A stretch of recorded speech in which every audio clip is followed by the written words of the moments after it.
Según la Asociación Americana de Psicología, fuente científica, neutral, vigente de los Estados Unidos, se explica que la orientación sexual es una atracción. Por mucho tiempo se pensaba que la orientación sexual, o sea, la homosexualidad, era una condición del ser humano, equivalente al sexo hombre-mujer o a la raza o el color de piel. Y en función a esta premisa se hicieron muchas presunciones, que así como se luchó por la libertad de la gente de color negro y después por la mujer, ahora pues toca la emancipación de los homosexuales. Pero esto no es más que una falacia, porque pertenecen a dos categorías distintas. La raza y el sexo son condiciones inherentes del ser humano que uno no elige, nace hombre o mujer, o de un color de piel u otro. Es más, corrijo, ni siquiera se nace hombre o mujer. Desde antes que uno nazca, es hombre o mujer. Esto no es una cuestión religiosa, esto no es una opinión, esto es la realidad científica. En el momento de la concepción se forma un ADN único con todas las características que el ser humano va a tener durante toda su vida y que permanecen aún muertos. Por ejemplo, en el Perú se encontró hace poco los huesos, los restos de la señora de Caral, la ciudad más antigua de Lima. Y se descubrió que era una mujer. ¿Cómo? Mediante la antropología forense. Porque existen huesos masculinos y huesos femeninos. Cromosomas masculinos, cromosomas femeninos. Composición cerebral masculina, composición cerebral femenina. Tales, ADN, la epigenética. Cada aspecto del ser humano evidencia, corrobora objetivamente lo que uno es. Entonces, desde antes que nazcas y después de muerto, uno tiene un sexo que es inmutable.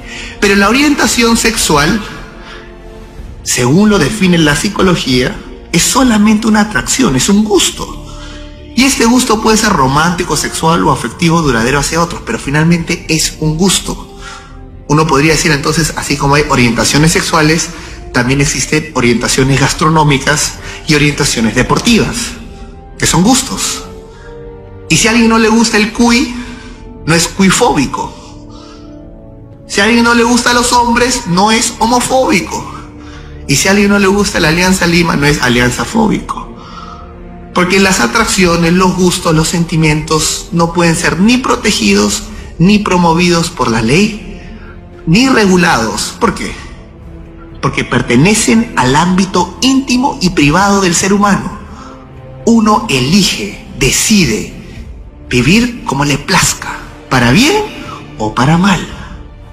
Es decisión autónoma de todo individuo.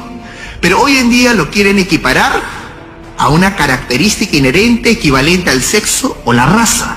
Y de ahí derivan las confusiones posteriores. Hay personas que están convencidas que la lucha por los llamados derechos LGTBI es la marcha inevitable del progreso humano, en lo científico. Pero esto parte de una premisa falsa. Por eso el gran filósofo griego, Sófocles, decía: la verdad puede más que la razón. Porque una vez que uno descubre la verdad y corrobora, lo estudia, no es una opinión, no es una creencia, cualquiera puede corroborar, que la orientación sexual es únicamente un gusto, entonces la premisa que había construido esa conclusión, que era equivalente al sexo o la raza, se desmorona por sí mismo. La verdad puede más que la razón. ¿Y qué es entonces la identidad de género? Tercer término. Orientación sexual, un gusto. Sexo es lo que uno es. Ni se nace ni se muere, uno trasciende. Es inmodificable el sexo. El hombre se puede mutilar un órgano saludable del cuerpo, pero basta con un cabello, una gota de sangre, ADN, hombre. El sexo es incambiable, no se modifica, imposible. Uno se puede mutilar, pero no modificar su sexo. Entonces, la legislación y las políticas públicas del derecho nacional e internacional tienen que emitir votos de conciencia. ¿Por qué se habla de conciencia? Porque es con ciencia, con conocimiento, lo que está verificado por la misma ciencia. no tiene nada que ver con la creencia religiosa, no tiene nada que ver con la opinión. Es ciencia pura, dura, verificable a través de la anatomía, la genética, la epigenética. Es lo que somos, es la antropología, el estudio del ser humano. Pero hoy en día se quiere abolir al ser humano racional, científico, y reemplazarlo por un ser teledirigido, un ser emotivo, un ser subjetivo. ¿Qué es entonces la identidad de género? Esta expresión. La identidad de género es esta noción falsa de que uno puede construir su propio sexo o su propia identidad. Y para hacerlo más coherente o más persuasivo, colocan al sexo un adjetivo: el sexo biológico y el sexo psicológico. Pero no hay sexo biológico ni psicológico, el sexo es hombre o mujer. Porque que un hombre se sienta mujer, ¿lo convierte en mujer? ¿Y cómo sabemos que no? Si él dice soy mujer, si él gana la batalla jurídica y política para que lo llame mujer, ¿es mujer? Si te mete a la cárcel, ¿es mujer? Si te mata, ¿es mujer? No es mujer. Porque son hechos objetivos, científicos, corroborables, que escapan la opinión subjetiva del ser humano. Pero esta teoría falsa dice que uno puede construir su identidad sexual en función a sus experiencias subjetivas. Y la psiquiatría clasifica esto hasta el día de hoy, según la DSM-5, que es la Asociación Americana de Psiquiatría del año 2015, y el CIE-10, que es la Clasificación Internacional de Enfermedades, la 10ª edición de la Organización Mundial de la Salud, como trastornos de identidad. Porque el problema no es físico, el problema es psicológico. Y se le clasifica como disforia de género.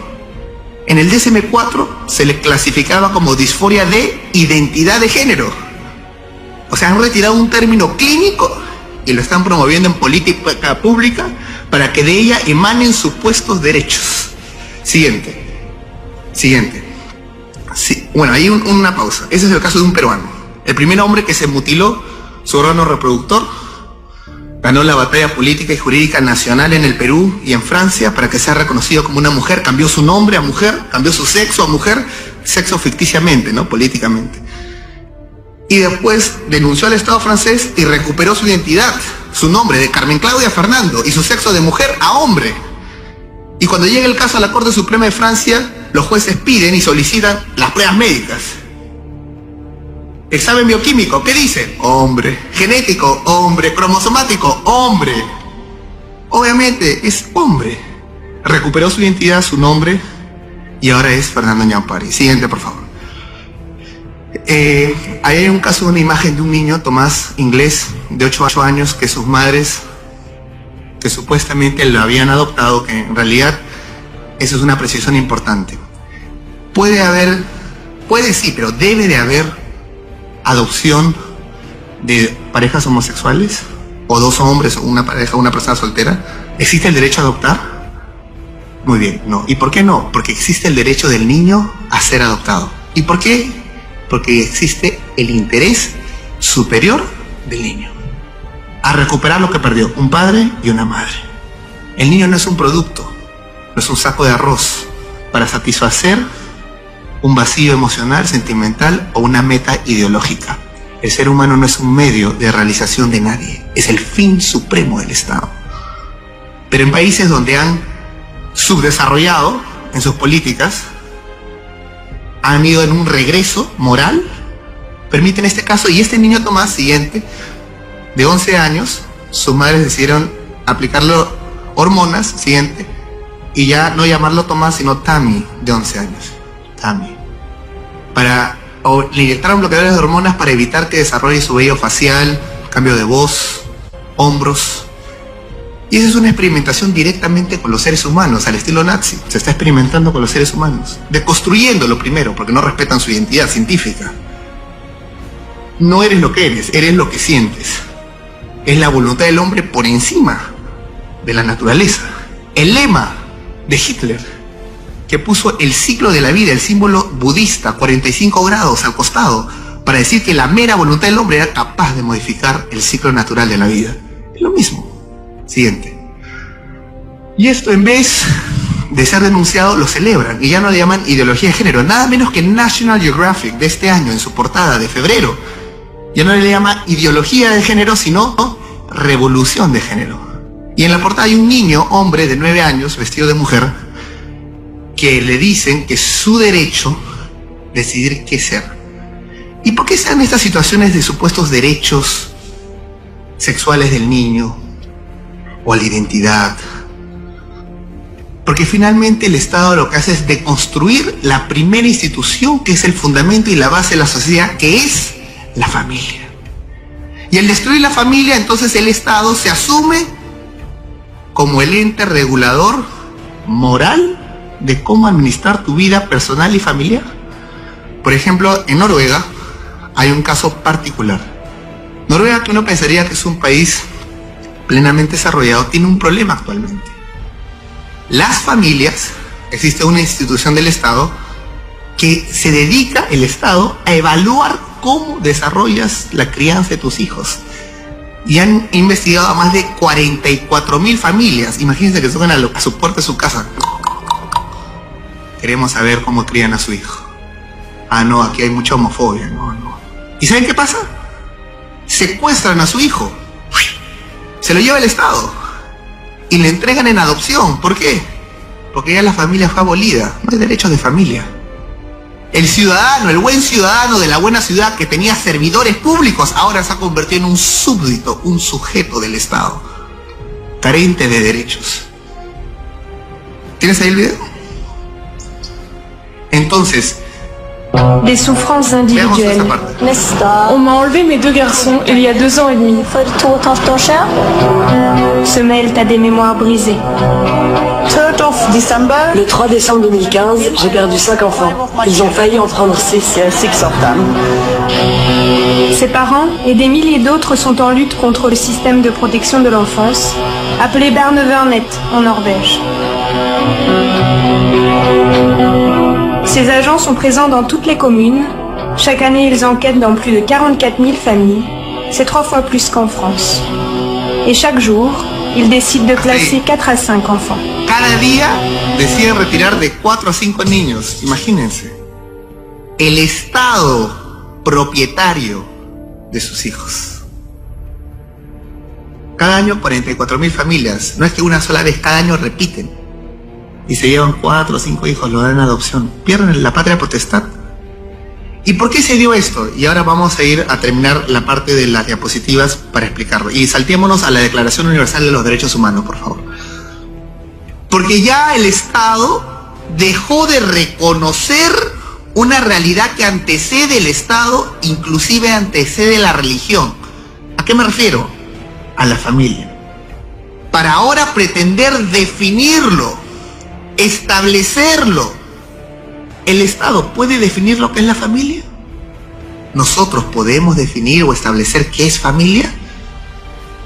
La familia es un elemento natural que pertenece a las ciencias naturales, reproducción humana, que antecede el Estado, antecede la Iglesia. El Estado no puede definir aquello que ya está establecido en la naturaleza. Un hombre y una mujer se juntan sin necesidad de ley ni religión. Es lo natural, sin intervención. Y como esa institución natural antecede el Estado y la religión, lo único que hacen los Estados es reconocer a la familia como un elemento natural, que es la base y el fundamento de la sociedad y que por ende tiene el derecho a la protección del Estado y la sociedad, tal cual lo reconoce la Declaración Universal de los Derechos Humanos, artículo 16.3. La familia es el elemento natural. Es. Siguiente. La Convención Americana de Derechos Humanos, el Pacto de San José, artículo 17, dice, la familia es el elemento natural. ¿Y qué dice el punto 2? Se establece, se define, se delega. ¿Cuál es el verbo? Se reconoce lo que es natural. La unión de un hombre y una mujer a contraer matrimonio viene de matriz, reproducción, para así establecer una familia. Siguiente, algunos dicen es cuestión de derechos civiles. Siguiente, por favor. ¿Y qué dice el Pacto Internacional de Derechos Civiles y Políticos? La familia es el elemento natural. ¿Se reconoce el derecho de 2 hombres? No. Se reconoce el derecho del hombre y la mujer a contraer matrimonio y así fundar una familia. Siguiente, por favor. Está en la Constitución, pero bueno, ahí déjalo porque con eso termino. Este año, el 19 de junio del 2017, en el Consejo de Derechos Humanos de la ONU en Ginebra, Suiza, se realizó un gran debate para emitir una resolución de protección a la familia en relación al cuidado de las personas de mayor edad. ¿Y en qué se dio el debate? De que la resolución era protección a la familia y otros países querían que fuera resolución de protección a las familias, en plural. El debate consistía en una S. ¿Cuál era el debate? Si existía o no existía familias. Familia tradicional, familia cultural, familia religiosa, familia cristiana, familia musulmana. O si solo existía un tipo de familia. El debate duró semanas, meses. Y finalmente, el 20 de junio, se emite la resolución del Consejo de Derechos Humanos de la ONU, no estableciendo, sino reconfirmando y consolidando aquello que es común denominador de la especie humana en todos los tiempos y en todos los espacios, que la familia es un elemento natural y que se corrobora y se verifica porque todos de la especie humana provenimos de un padre y una madre. No existe otra forma de venir a la tierra. Eso es lo vigente. Anulando entonces estos intentos, se impuso aquello que ya está establecido en la naturaleza. Se hizo nulo el Consejo de los Pueblos y aquellos principios eternos quedaron remarcados. Y ahora en el Perú nos toca a nosotros entonces dar la batalla para que el Perú siga desarrollándose dentro de un marco de reconocimiento de aquello verdadero, universal y eterno. Muchas gracias.